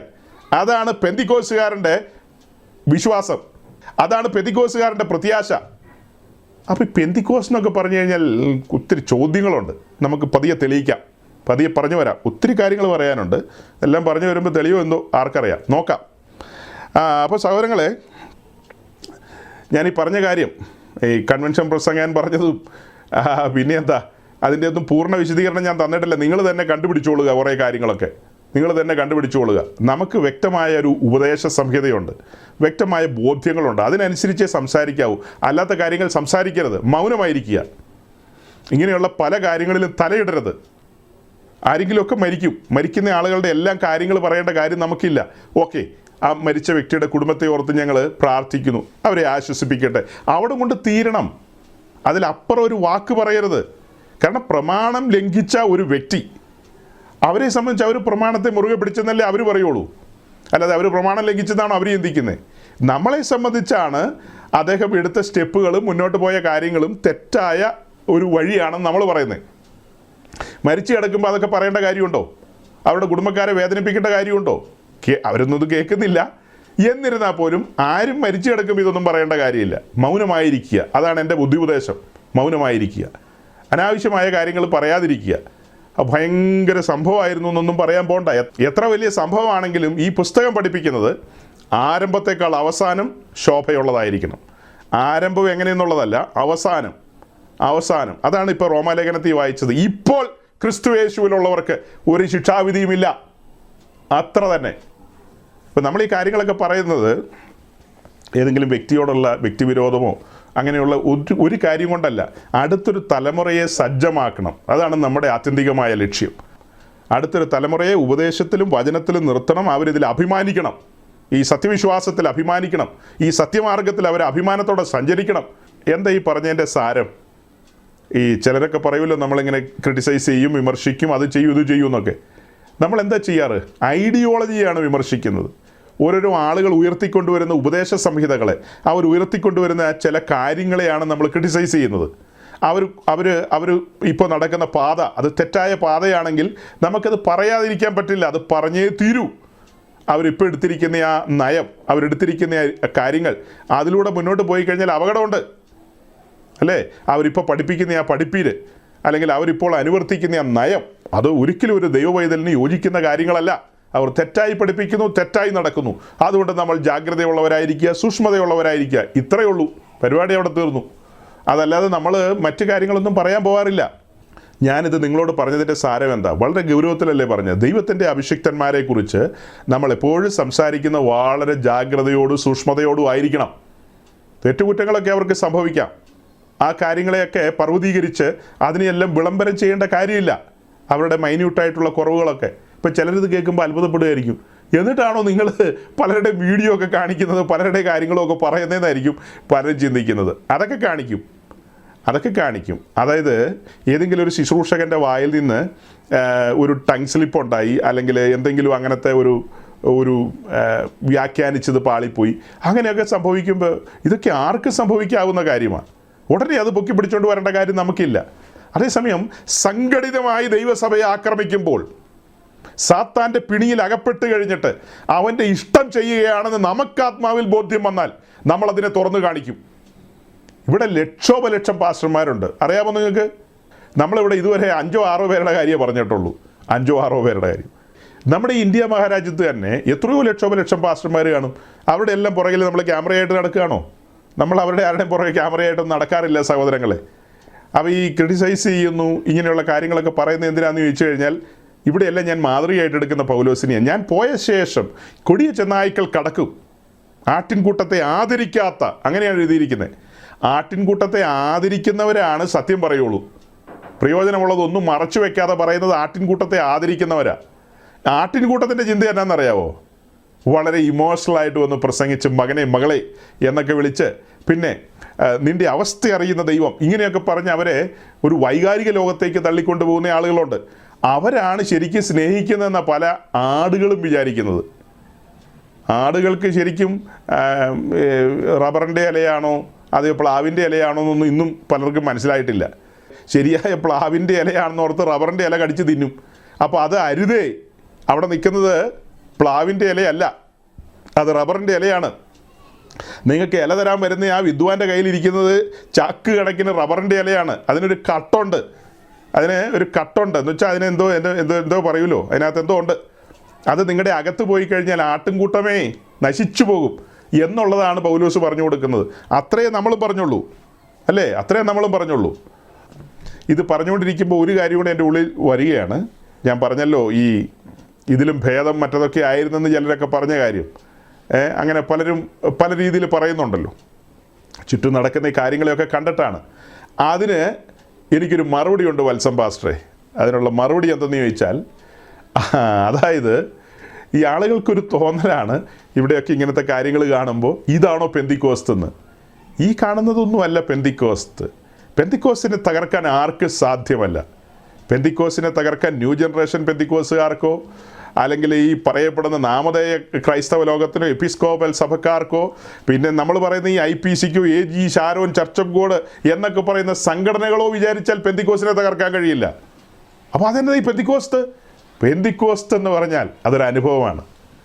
1-ാം നൂറ്റാണ്ട് മുതൽ വീണ്ടും ജനനത്തിലേക്ക് കടന്നു വന്ന് വിശ്വാസ സ്നാനത്തിലൂടെ ആത്മസ്നാനത്തിലൂടെ വിശുദ്ധ ജീവിതം നയിച്ച് ജയജീവിതത്തിലേക്ക് നടന്ന് ക്രിസ്തുവിൻ്റെ മടങ്ങിവരവിന് വേണ്ടി ആവലോടെ നോക്കി പാർക്കുന്ന ഞെരങ്ങിക്കൊണ്ടിരിക്കുന്ന ഒരു കൂട്ടം ആൾക്കാരുടെ സംഘത്തെയാണ് പെന്തിക്കോസ്തുകാരെന്ന് വിളിക്കുന്നത്.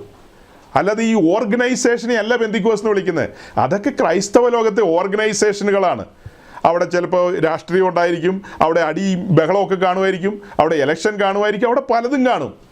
അതുപോലെ ഇതിനെ ചുറ്റിപ്പറ്റി വേറെ കൂട്ടങ്ങളുണ്ട്, ഇതിൻ്റെ ഡ്യൂപ്ലിക്കേറ്റുകൾ. ആ ഡ്യൂപ്ലിക്കേറ്റുകളാണ് ഈ ന്യൂജൻ പെന്തിക്കോസ് എന്നൊക്കെ പറയുന്നത്. അവർ ചിലപ്പോൾ പല കോമാളിത്തരങ്ങളും കാണിക്കും, പലതും അവരൊക്കെ കാണിക്കും. ഇതൊന്നും കണ്ടിട്ട് ആരും വിചാരിക്കേണ്ട ഇതൊക്കെയാണ് പെന്തിക്കോസ് എന്ന്. പെന്തിക്കോസ് എന്താണെന്ന് ഞാൻ സിമ്പിളായിട്ട് ഡിഫൈൻ ചെയ്തതാണ്. വിശ്വാസത്താൽ നീതീകരണം പ്രാപിച്ചവർ, അവർ വിശ്വാസ സ്നാനത്തിന് വേണ്ടി ചുവട് വെച്ചവർ, ക്രൂശിൻ്റെ ദർശനം പ്രാപിച്ചവരാണവർ. അവരുടെ കണ്ണിൻ്റെ മുമ്പിലാണ് പിതാവ് തൻ്റെ ഏകജാതനായ പുത്രനെ തകർത്ത് കളഞ്ഞ കാഴ്ച കണ്ടത്. അങ്ങനെ കണ്ടും കേട്ടും പത്രോസ് പറഞ്ഞതുപോലെ ഞങ്ങൾ അവൻ്റെ മഹിമ കണ്ടവരാ, ഞങ്ങൾ കണ്ടതും തൊട്ടതും അനുഭവിച്ചതുമായ കാര്യം. അങ്ങനെ അനുഭവിച്ചു വന്നവർ അവർ വിശ്വാസ ജീവിതത്തിന് ചുവടുവെക്കുകയാണ്. അവർ മിസ്രൈം വിട്ടവരാണ്, അവർ ചെങ്കടൽ കടന്നവരാണ്, അവർ മരുഭൂമിയെ താണ്ടിക്കൊണ്ടിരിക്കുകയാണ്. വളരെ വേഗം വളരെ വേഗം അവർ യോർദാൻ കടന്നവരാണ്. യോർദാനെ മുറിച്ചു മറുകര കടന്നു. കൊയ്ത്തുകാലത്ത് യോർദാൻ കരകവിയും, സാരമില്ല, അവരുടെ ചുമലിൽ പെട്ടകമുണ്ട്, അവർ മറുകര കടക്കും. അങ്ങനെ മറുകര കടന്ന് യെരിഹോവിനെ കാൽക്കീഴിലിട്ട് വാഗ്ദത്ത ഭൂമിയെ അവകാശമാക്കിയവർ. അത്തരക്കാരാണ് പെന്തിക്കോസ്തുകാർ. അല്ലാതെ ഏതെങ്കിലും മീശ പഠിച്ചവൻ പെന്തിക്കോസ്തുകാരനാന്നൊക്കെ പറഞ്ഞു കഴിഞ്ഞാൽ എനിക്ക് ചിരി വരിക. ഏതെങ്കിലും പുള്ളിക്കാരി കാതിലും കഴുത്തിലും ഇല്ലാതെ നടക്കുന്ന കണ്ട് അതാണ് പെന്തിക്കോസ്റ്റ് എന്നൊക്കെ പറഞ്ഞു. അതൊന്നുമല്ല പെന്തിക്കോസ്റ്റ്. പെന്തിക്കോസ്റ്റ് എന്താണെന്നുള്ളതാണ് ഡിഫൈൻ ചെയ്തത്. അപ്പോൾ ഇതൊന്നും ഇല്ലെന്ന് ചോദിച്ചാൽ അതൊക്കെ ഉണ്ടാവും. അതിനൊന്നുമല്ല പ്രാധാന്യം. ഏറ്റവും പ്രാധാന്യം എന്താ? അവർ പെസഹായും ചോരത്തളി ആചരിച്ചവരാണ്, അവർ ചെങ്കടൽ കടന്നവരാണ്, അവർ പുളിപ്പില്ലാത്ത അപ്പത്തിൻ്റെ ഉത്സവം ആചരിക്കുന്നവരാണ്. എന്നുവെച്ചാൽ വിശുദ്ധ ജീവിതം നയിക്കുന്നവരാണ്. അവർ ജയാളികളുടെ സംഘമാണ്. അവർ ജയത്തിലേക്ക് നടക്കുകയാണ്. അവരുടെ കാതുകൾ തുറന്നിരിക്കുകയാണ് കാഹളം കേൾക്കാൻ പാകത്തിന്. അവർ ഈ ശരീരത്തിൽ ഞെരങ്ങിക്കൊണ്ട് കാത്തിരിക്കുകയാണ്. അത്തരക്കാരെയെല്ലാം ചേർത്തല്ലേ പെന്തിക്കോസ്റ്റ് എന്ന് വിളിക്കുന്നത്. ബാലിന് മുട്ടുമടക്കാത്ത ഒരു ശേഷിപ്പ് ഇവിടെയുണ്ട്. അതാണ് പെന്തിക്കോസ്റ്റുകാർ. അപ്പോൾ ഈ കാണുന്ന നോക്കിയോ എൻ്റെ പൊന്ന് ചങ്ങാതി, അതൊക്കെ വെറും ഓർഗനൈസേഷനുകൾ. അതെല്ലാം വെറും ഓർഗനൈസേഷനുകൾ. അവിടെ ഇലക്ഷനോ അടിതടയോ ബഹളങ്ങളോ, പിന്നെ അവിടെ അവർ പ്രോസ്പെറിറ്റി പ്രസംഗിച്ചു, ഇവർ നമുക്കെന്നാ കാര്യം? വചനം വെളിപ്പെട്ട് കിട്ടിയവർ ആ വചനപ്രകാരം ജീവിക്കുക, അവർ മുൻപോട്ട് പോകുക അല്ലേ. ഒരു വലിയ സംശയത്തിന് ഉത്തരവാണ് ഞാൻ പറഞ്ഞത്. ഇതിലും ഭേദം മർത്തോമയും മറ്റതൊക്കെ ആയിരുന്നെന്ന്. സത്യം പറഞ്ഞു കഴിഞ്ഞാൽ അങ്ങയുടെ ഫോൺ നമ്പർ ഉണ്ടായിരുന്നു, വിളിച്ചു ചോദിക്കണമെന്നുണ്ടായിരുന്നു എനിക്ക്. നിങ്ങൾ എന്ത് ഭ്രാന്താ മിസ്റ്റർ ഈ പറയുന്നതെന്ന്. ഈ പറയുന്ന കാര്യങ്ങൾ ഈ പറഞ്ഞ സ്ഥലങ്ങളിലുണ്ടോ? അവിടെ പെസഹായും ചോരത്തളി ആചരിക്കുന്നുണ്ടോ? ആചരിച്ചിറങ്ങി വന്നവരാണോ? അവർ ചെങ്കടൽ കടന്നോ? അവർ മരുഭൂമിയിലൂടെ മുന്നോട്ട് പോയവരാണോ? അവർ യോർദാൻ കടന്നോ? അവർ യെരിഹോവിനെ കാൽക്കീഴിലിട്ടോ? വാഗ്ദത്ത ഭൂമിയിലെ യുദ്ധങ്ങൾ നടത്തിയവരാണോ? ഇതൊന്നും ഇല്ലാത്ത ആളുകൾ ഇതിലും ഭേദമാണെന്ന് പറഞ്ഞാൽ ഓക്കെ. ഇവിടെ 999 അങ്ങനെയായിപ്പോയി താങ്കൾ ഉദ്ദേശിച്ച പോലെ. പക്ഷെ ഒരെണ്ണം മിച്ചം കാണുമല്ലോ. അത് ഒരെണ്ണമെങ്കിലും മിച്ചം ഉണ്ടെങ്കിൽ നിശ്ചയമായും പെന്തിക്കോസ്തി ഭൂമിയിലുണ്ട്. മനസ്സിലാകുന്നൊരു ഭാഷയെ ഞാൻ പറയാം. 999 മുട്ടുമടക്കി പോയി കൂട്ടിക്കോ. എവിടെയെങ്കിലും ഒരുത്തൻ മിച്ചം ഉണ്ടെങ്കിൽ പെന്തിക്കോസ്റ്റ് ഉണ്ട്. ഇവിടെ ഒരുത്തനെങ്കിലും ഉണ്ടെങ്കിൽ പെന്തിക്കോസ്റ്റ് ഉണ്ട്. അതിനെ തകർക്കാനോ തടയാനോ കഴിയില്ല ആർക്കും. അതൊരു മുന്നേറ്റമാണ്, അതൊരു ആത്മീയ മുന്നേറ്റമാണ്. ദിശാബോധമുള്ള ആളുകൾ തന്നെയാണ് പെന്തിക്കോസ്റ്റിലുള്ളത്. അതേസമയം തന്നെ രക്ഷിക്കപ്പെട്ട് സ്നാനപ്പെട്ട് ദൈവരാജ്യത്തിൽ വന്നിരിക്കുന്ന എല്ലാ മനുഷ്യരിലും ജഡമുണ്ട്. സഹോദരിമാരും സഹോദരന്മാരും മനസ്സിലാക്കുക. ഇതെന്തുകൊണ്ടാണെന്ന് ഒത്തിരി പേര് ചോദിക്കുന്നുണ്ട്. ഞാനതിന് മറുപടിയായി പറയുന്നത് ഓരോരുത്തരോടും പറയാൻ പറ്റാത്തതുകൊണ്ട് പൊതുവെ പറയുക. എന്തുകൊണ്ടാന്ന് ചോദിച്ചാൽ എന്നിലും നിങ്ങളിലും എല്ലാം സഹോദരങ്ങളെ ജഡമുണ്ട്. നമ്മളിലെല്ലാം ജഡമുണ്ട്. രക്ഷിക്കപ്പെട്ട് സ്നാനപ്പെട്ട് വന്നെന്നും കരുതി നമ്മൾ മാലാഖമാരായിട്ടില്ല, സാധാരണ മനുഷ്യരാണ്. നമ്മിൽ ജഡമുണ്ട്, ഫാളൻ നേച്ചറുണ്ട്, വീണുപോയ സ്വഭാവം നമ്മിലുണ്ട്, ആദാമ്യ പ്രകൃതി നമ്മിലുണ്ട്. അതിൽ നിന്നൊരു ജയത്തിലേക്ക് നമ്മെ കൊണ്ടുവരണം. അതിനാണ് ദൈവം തൻ്റെ ദാസന്മാരിലൂടെ വചനം പ്രസംഗിക്കുന്നത്. വചനത്താലുള്ള ശുദ്ധീകരണം, സത്യവചനം ഘോഷിക്കണം, ആത്മാവിനാലുള്ള ശുദ്ധീകരണം. അങ്ങനെ നമ്മെ അനുദിനം നടത്തുകയാണ് പരിശുദ്ധാത്മാവ്. തൻ്റെ വചനത്തിലൂടെ നമ്മെ ഒരുക്കുകയാണ്, നമ്മുടെ ജീവിതത്തിൽ പലതും അനുവദിക്കുകയാണ്. അങ്ങനെ ആ ഒരുക്കത്തിലേക്ക് വന്ന് ജഡത്തെ കാൽക്കീഴിലേക്ക് കൊണ്ടുവരികയാണ്. നമ്മുടെ കാതുകളിൽ മുഴങ്ങുന്നുണ്ട്, ജഡത്തെ അനുസരിച്ച് നടന്നാൽ മരിക്കും നിശ്ചയമെന്ന്. പക്ഷെ എല്ലാവരുടെ കാതിലും അത് മുഴങ്ങുന്നില്ല. സഹോദരങ്ങളെ, ജഡത്തെ അനുസരിച്ച് നടന്നാൽ മരണം ഉറപ്പാ. മരണം മീൻസ് വേർപാട്, ദൈവമായിട്ടുള്ള ബന്ധത്തിൽ നിന്ന് ദൈവസാന്നിധ്യം അനുഭവിക്കാതെ ആയി കഴിഞ്ഞാൽ, അങ്ങനെ പോകെ ആ ബന്ധം അറ്റുപോയി കഴിഞ്ഞാൽ പിന്നെ പറഞ്ഞിട്ട് കാര്യമില്ല. പരിശുദ്ധാത്മാവ് നമ്മിൽ നിന്ന് വിട്ടുപോയി കഴിഞ്ഞാൽ, അതായത് ഒന്ന് പറഞ്ഞ് രണ്ടിനൊന്നും പരിശുദ്ധാത്മാവ് വിട്ടുപോകില്ല കേട്ടോ. അങ്ങനെയൊന്നും ചിന്തിച്ചേക്കരുത്. എവിടെയെങ്കിലും ഒരാൾക്കൊരു മിസ്റ്റേക്ക് വന്ന ഉടനെ പരിശുദ്ധാത്മാവ് വിട്ടുപോവുകയല്ല. അദ്ദേഹം വചനത്തിന് കീഴ്പ്പെടുന്നില്ല, ആത്മാവിന് കീഴ്പ്പെടുന്നില്ലെങ്കിൽ അതിന് സമയമെടുക്കും. ദൈവം മനുഷ്യനല്ലല്ലോ. നമ്മൾ ചിന്തിക്കുന്ന പോലെ എന്നാൽ ശരി അറുത്ത് മുറിച്ച് കളഞ്ഞേക്കാം. കുഞ്ഞാടിൻ്റെ രക്തത്താൽ വീണ്ടെടുക്കപ്പെട്ടവനാ. അവൻ്റെ ഉള്ളിൽ പരിശുദ്ധാത്മാവ് വന്നിരിക്കുക. പക്ഷെ അവനിപ്പോൾ ഒരു രസം, ജഡത്തിൽ ജീവിക്കാൻ, ലോകമയത്തത്തോടൊക്കെ ഒരു താല്പര്യം എന്ന് കരുതി പരിശുദ്ധാത്മാവ് ഉടനെ വിട്ടുപോകില്ല.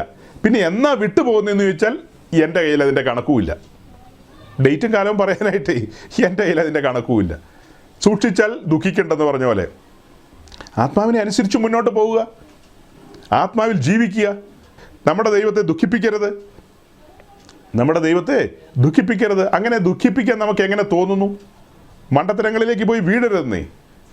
വിശുദ്ധിയോടെ ജീവിക്കാൻ ഉത്സാഹിക്കുക. അപ്പോൾ ഒരു ചോദ്യത്തിൻ്റെ മറുപടിയും കൂടെ ഞാനിതിനകത്ത് പറഞ്ഞു. മറുപടി എന്താ? ഇതിലും ഭേദം എന്നൊക്കെ പറഞ്ഞ കാര്യത്തിൻ്റെ മറുപടിയാണ് പറഞ്ഞത്, അല്ലേ? അതിൻ്റെ മറുപടിയാണ് പറഞ്ഞത്. പെന്തക്കോസ്ത് ഒരു അനുഭവമാണ് സഹോദരങ്ങളെ. അത് ഏതെങ്കിലും സംഘടന കാട്ടിക്കൂട്ടുന്ന കാര്യങ്ങൾക്കനുസരിച്ചല്ല നമ്മൾ ഡിഫൈൻ ചെയ്യുന്നത്. ഞാനും നിങ്ങളും ആ അനുഭവത്തിൽ ജീവിക്കുകയാണെങ്കിൽ, ആ വീണ്ടെടുപ്പിൻ്റെ മഹാത്മ്യത്തിൽ നിലനിൽക്കുകയാണെങ്കിൽ, വചനം അനുസരിക്കുകയാണെങ്കിൽ, ആത്മാവിൽ ജീവിക്കുകയാണെങ്കിൽ, പ്രകാശം പരത്തുകയാണെങ്കിൽ, സൗരഭ്യം പരത്തുകയാണെങ്കിൽ, പെന്തക്കോസ്ത് ഉണ്ട് ഇവിടെ, അല്ലേ? ആ പ്രകാശം പരത്തുകയാണെങ്കിൽ, ആ സൗരഭ്യം പരത്തുകയാണെങ്കിൽ, പിന്നെ ഇവിടെ ഉള്ളത് എന്താ? പെന്തിക്കോസ്ത് ഇവിടെയുണ്ട്. അത് എന്താണെന്ന് ചോദിച്ചാൽ ഇങ്ങനെ എടുത്ത് ഇങ്ങനെ കാണിക്കാനും നമുക്ക് പറ്റില്ല. അതൊരു അനുഭവമാണ്. പുതുനിയമ സഭയിലേക്ക് വന്ന ആളുകൾ ഈ അനുഭവം പ്രാപിച്ചവരാ, ഈ അനുഭവത്തിലാണ് മുൻപോട്ട് പോകുന്നത്. ഇതിനിടയിലാ സഹോദരങ്ങളെ ഞാൻ ഈ ഗൗരവമായ പല കാര്യങ്ങളും നിങ്ങളോട് ഇടയ്ക്ക് പറയുന്നത്. ഈ ബോധ്യമൊക്കെ ഉള്ളിൽ വെച്ചുകൊണ്ടായി പ്രസംഗിക്കുന്നത്. ഇത് തെറ്റായ കാര്യമാണ്, ഇത് ശരിയായ കാര്യമല്ലെന്നൊക്കെ ഓരോ ആഴ്ചകളിലും നമ്മൾ പറയുന്നത് എന്താ? ഈ ബോധ്യമുള്ളതുകൊണ്ടാണ്. നമ്മുടെ ഉള്ളിലൊരു സ്വപ്നമുണ്ട്, പെന്തക്കോസ്ത്, അതിവിടെ ശോഭയോടെ നിൽക്കണം. അതിനെ തകർക്കാൻ വരുന്ന സാത്താൻ്റെ ഈ തന്ത്രങ്ങളെ നമ്മൾ അറിയാത്തവരല്ല, നമ്മൾ അതിനോട് പടപൊരുതണം, അതിനെതിരെ നിൽക്കണം. ഇപ്പം നമ്മൾ ഇങ്ങനെയുള്ള കാര്യങ്ങളൊക്കെ കാണിക്കുന്ന ആളുകളുടെ അവിടെ ചെന്നിട്ട് ആറ്റം ബോംബ് എറിയാനൊന്നും നമ്മൾ പോകുന്നില്ല. നമ്മൾ കണ്ണൂരുകാരല്ല. കണ്ണൂരുകാരാണെങ്കിൽ 2 ബോംബുമായിട്ട് പോയിട്ട് ഈ ഉണർവ് നടക്കുന്ന സ്ഥലത്ത് എറിയാം, അല്ലെങ്കിൽ അങ്ങനെയുള്ള കാര്യങ്ങളൊക്കെ. നമ്മൾ അങ്ങനത്തെ ആൾക്കാരല്ല. നമ്മൾ നമ്മുടെ വേദികളിൽ പറയുകയാണ് ഇത് വചനപ്രകാരമല്ല, ഇത് വചനപ്രകാരമല്ല. ഒരു ഒറ്റ കാര്യം കൂടെ പറഞ്ഞിട്ട് ഞാൻ മുന്നോട്ട് പോകാം. ഒറ്റ കാര്യം കൂടെ. അതായത് ഞാൻ ഇന്നേ ദിവസം ഈ ഉണർവിൻ്റെ പ്രധാനപ്പെട്ട നായകനായ അദ്ദേഹത്തിൻ്റെ ഒരു പ്രഭാഷണത്തിൻ്റെ അല്പഭാഗം കേട്ടു. ഭക്ഷണം കഴിച്ചുകൊണ്ടിരുന്നപ്പോൾ ഞാനൊരു കാര്യം കേട്ടുകൊണ്ടിരിക്കുകയായിരുന്നു.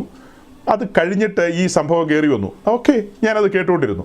അപ്പോൾ അദ്ദേഹം പറയുന്നത് പ്രോസ്പെറിറ്റി ആവശ്യമാണ്. അതെ, ഇപ്പോൾ ഇവിടെ ഉണർവിൻ്റെ എത്രാം ദിവസമാണ്? 3-4 ആഴ്ച കഴിഞ്ഞു. ഉണർവിൻ്റെ പാരമ്യത്തിൽ എത്തി നിൽക്കുമ്പോൾ അദ്ദേഹം പറയാണ് പ്രോസ്പെറിറ്റിയാണ് ദൈവം ആഗ്രഹിക്കുന്നത്. ശരി, ചില ആൾക്കാർ പറയും പ്രോസ്പെറിറ്റി ആവശ്യമില്ലെന്ന്. അത് കേൾക്കുമ്പോഴത്തേക്കും പലർക്കും പ്രോസ്പെറിറ്റി പ്രീച്ചിങ്ങിന് കേൾക്കുമ്പോഴത്തേക്കും വലിയ വിഷമമാണ്. നിങ്ങളതൊന്നും കേട്ടിട്ട് പാനിക്കാകരുത് എന്നുള്ളതാണ് അദ്ദേഹം പറഞ്ഞു വരുന്നത്. പ്രോസ്പെറിറ്റി ആവശ്യമാണ്. അബ്രഹാമിനെ ദൈവം വിളിച്ചു കഴിഞ്ഞപ്പോൾ 12-ാം അധ്യായത്തിൽ പറയുകയാണ് ഞാൻ നിന്നെ അനുഗ്രഹിക്കും. 17-ാം അധ്യായത്തിൽ വരുമ്പോൾ പറയുകയാണ് ഞാൻ നിന്നെ വർദ്ധിപ്പിക്കും, മൾട്ടിപ്ലൈ ചെയ്യും. നിന്നെ അനുഗ്രഹിക്കും, നിന്നെ വർദ്ധിപ്പിക്കും. ഈ 2 കാര്യം ദൈവമക്കൾ എപ്പോഴും ഓർത്തോണം. ഈ കാര്യം ഞാനല്ല കേട്ടോ നിങ്ങളോട് പറഞ്ഞത്, അദ്ദേഹം പറഞ്ഞ കാര്യമാണ്. നമ്മളെ സംബന്ധിച്ച് നമുക്കും ആ ബോധ്യമുണ്ട്. ഞാൻ നിന്നെ അനുഗ്രഹിക്കുമെന്ന് അബ്രഹാമിനോട് പറഞ്ഞു. ആ ബോധ്യം നമുക്കുമുണ്ട്. അബ്രഹാമിനോട് പറഞ്ഞ കാര്യം ഗലാത്യ ലേഖനത്തിൽ എഴുതി വെച്ചിരിക്കുന്നത് അപ്പാടെ വിശ്വസിക്കുന്നവരാ നമ്മൾ. അതിൽ നിന്ന് ഒരു ഇറ്റ് പോലും കളയുന്നില്ല. അങ്ങനെ തന്നെ വിശ്വസിക്കുക നമ്മൾ. നിന്നാൽ സകല ജാതികളും അനുഗ്രഹിക്കപ്പെടുമെന്നുള്ള ആ വാക്യം മാറോട് ചേർത്ത് പിടിക്കുന്നവരാ നമ്മൾ, അല്ലേ? അങ്ങനെ അല്ലാത്ത ആരെങ്കിലും ഇതിനകത്ത് ഇരിപ്പുണ്ടെങ്കിൽ ഇന്ന് മാനസാന്തരപ്പെട്ട് പോകണം.